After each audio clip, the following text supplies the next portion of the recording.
ছাত্র জনতার আন্দোলনের মুখে গত 5ই আগস্ট পদত্যাগ করে দেশ থেকে পালিয়ে ভারতে যান শেখ হাসিনা। এরপর থেকে সেখানে অবস্থান করছেন তিনি। এর মধ্যেই বেশ কিছু মামলাও হয়েছে তার বিরুদ্ধে।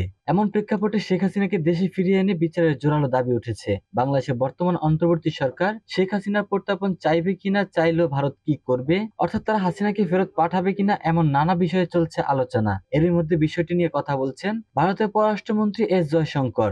বাংলাদেশের সাবেক প্রধানমন্ত্রী শেখ হাসিনাকে বাংলাদেশে ফেরত পাঠানোর বিষয়ে প্রশ্ন করা হয়েছিল ভারতের পররাষ্ট্রমন্ত্রীকে। উত্তরে তিনি বলেছেন, তারা বাংলাদেশের বর্তমান সরকারের সঙ্গে কাজ করছেন এবং এটি তারা কূটনৈতিক চ্যানেলের মাধ্যমেই করেন। স্থানীয় সময় গেল মঙ্গলবার জার্মানির বার্লিনে এক যৌথ সংবাদ সম্মেলনে হাসিনার প্রত্যার্পণের বিষয়ে প্রশ্ন করা হলে এমন জবাব দেন তিনি। সংবাদ সম্মেলনে এক সাংবাদিক বাংলাদেশের সাবেক প্রধানমন্ত্রী শেখ হাসিনাকে ভারত থেকে ফেরত পাঠানোর বিষয়ে প্রশ্ন করেন। এ সময় তিনি জানতে চান, বাংলাদেশের কর্তৃপক্ষ বলছে তারা শেখ হাসিনার প্রত্যার্পণ চাইবে, ভারত কি সেই অনুরোধ বিবেচনা করবে কিনা সেই প্রশ্ন রাখেন। জবাবে ভারতের পররাষ্ট্রমন্ত্রী বলেন, আপনারা জানেন বাংলাদেশের সরকার পরিবর্তন হয়েছে, আমরা স্পষ্টতই এই সরকারের সঙ্গে কাজ করছি।